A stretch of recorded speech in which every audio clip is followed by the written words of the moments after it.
Welcome back to 1 Million Pumpkins Ranch for more public displays of homesteading. And as you see here, we've got 2 full tanks.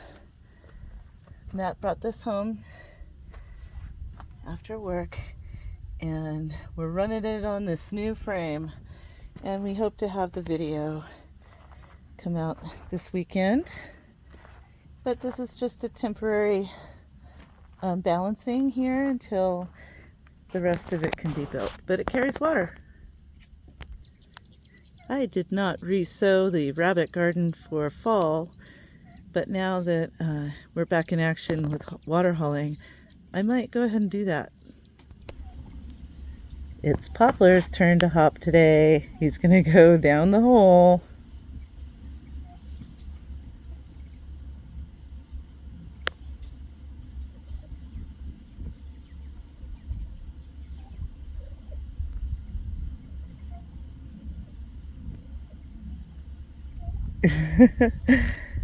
There you go, Poplar. We've gotten intermittent 1/4 of an inch rain events lately, separated by several days. So the last one was on Tuesday. And so I have not watered this garden in, I want to say, 3 days, but I'm going to do it today. Jerusalem artichokes, as usual, are thirsty. The sunflowers are finishing off, and the weeds are becoming just a cover crop. This little elm tree, it got a little drought stressed, but I've been watering it more heavily, so it should be fine. And as usual, the chop and drop is always here for the taking. This grass has regrown since my last chop. Pepper plants, artichoke, and we've harvested a few red bells, and that is something special for us. We hardly have ever grown successful bell peppers. There's another green one on there of a decent size, and it will turn red shortly, and the upper story is starting to form flowers, so we should get another flush. I've been harvesting oregano frequently from here. Tomatillos are doing well. I think it's time to have some Thai basil rabbit for dinner. Mint, tomatillos, and my sprig of basil helped me win a blue ribbon. More tomatillos. These green ones have a more prostrate growth pattern, low to the ground. When they touch their nodes on the earth, they may root in, and that gives more vigorous and resilient growth. There's a little Thai basil tucked in amongst the wild lettuce. These bell peppers are smaller, but they are ripening. Rosemary, it's starting to grow and spread. It likes the late summer, fall weather better than spring and early summer. All right, these Anaheims I harvested from those 2 plants. This one is making some peppers, and they've started to put on their next stage of flowering and fruiting. Well, hello, Fiasco. I love wildflowers mixed in. They bring in the pollinators. We have a lot of oddball pollinators, like this guy. So the bindweed is just wild morning glory. The thyme is really spreading, and that was also in my mixed herbal bouquet. Scorpions, not in bloom yet, but definitely getting bigger. And I've been picking the flower heads from the lavender so that it puts on more, and it is really vigorous now. The bush is getting stronger. I used to have to buy a head of celery for, $2 every week, but a few stems from these 3 plants has flavor enough for any meal. Been deadheading the borage. Let's see, compared to the blown out flower clusters.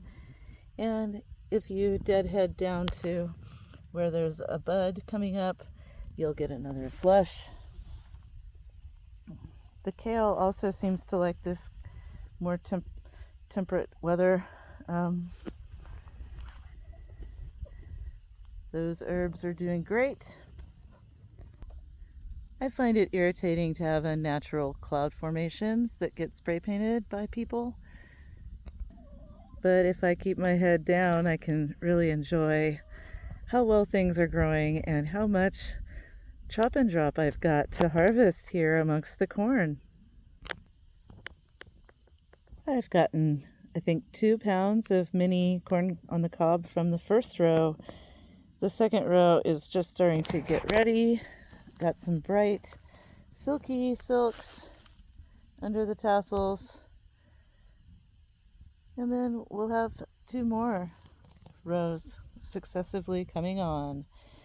And I do need to hunker down and pick through this pole bean vine and see if there's any fruits on that, because they're kind of hidden as it grows amongst the weeds. Over here you can tell that the butternut squash, it is a thirstier plant than the crookneck. That crookneck is going and going, and it's giving me about a fruit a day. Worth picking. So we've been chopping those up for dinner, and I've been putting in some hours pruning and trellising all of these tomatoes. See how I cover the ground with the chop and drop. There's no waste.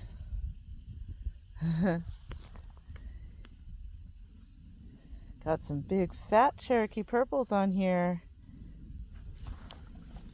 And Gardener's Delight is just my favorite cherry tomato to grow here in the high desert.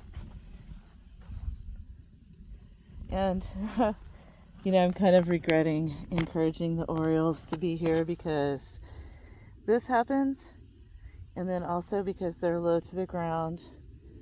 They get got by the barn cats. They leave enough for us, though. It's starting to weigh in the pounds per day.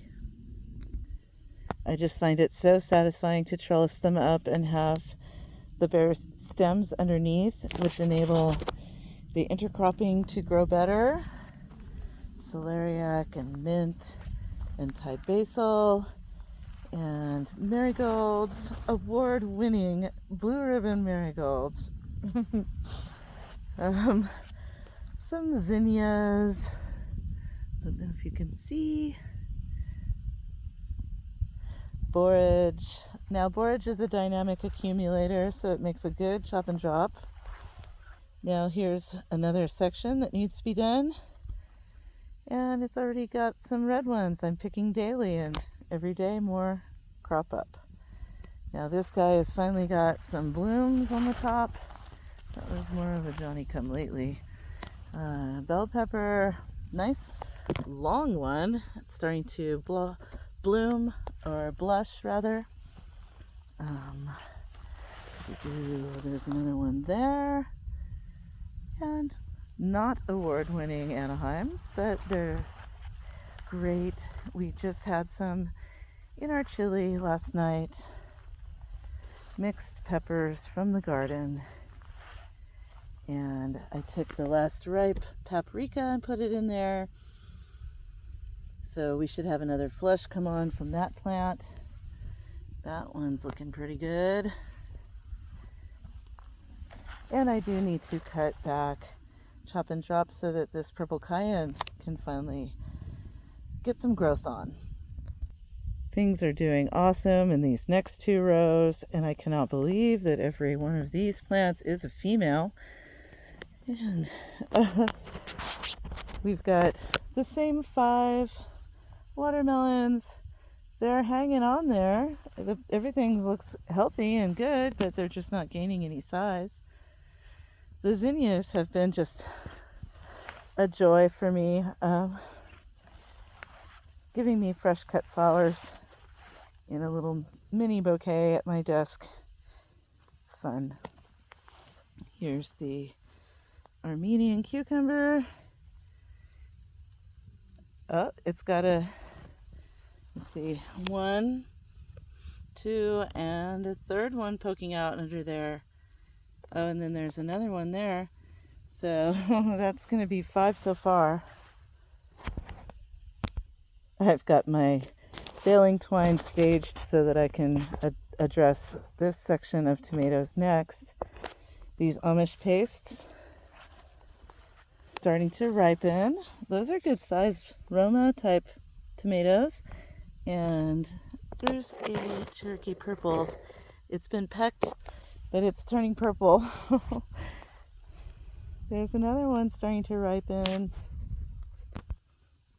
Yeah, we've been doing great with the large sized tomatoes, the best ever so far. Getting those planted in the house early and then planted out as early as possible has really improved the yielding potential of the slicers and the paste tomatoes. And these mixed beds are really hitting their stride. Pumpkins, they're starting to get kind of beefed up. And the fava beans, multiple stalks. We did have some kind of critter invasion, but I just reached over and grabbed some fennel and sprinkled it on there, and those bugs went away. I didn't even make a spray or anything. I just sprinkled fennel blossom sprigs. And then also, it turns out that not all of the broccoli got eaten. Some of them are there. These 2 cabbages are starting to form little heads. Man, they take forever. I think I planted those in April. But award-winning parsley. I've been using the parsley like celery. So bright of a flavor. Swiss chard is finally starting to be baby green size. So we have 6 weeks left before frost, so I'm really hoping these melons, I think those are melons, I'm really hoping we get fruit set and ripened by then. Someone brought ripe cantaloupes to the fair. I don't know how they got so big and so ripe out here. Yeah, let's see, this one has some bugs back on it, or at least the black marks where they chewed. And I just took fennel and put it on there. The fennel attracts predators. So I'm thinking these guys, see those? They don't like it when you attract predators to their house. So let's try that. Let me just put some on there. And last time that made them vacate. Needs to be redone again. This one's infested again.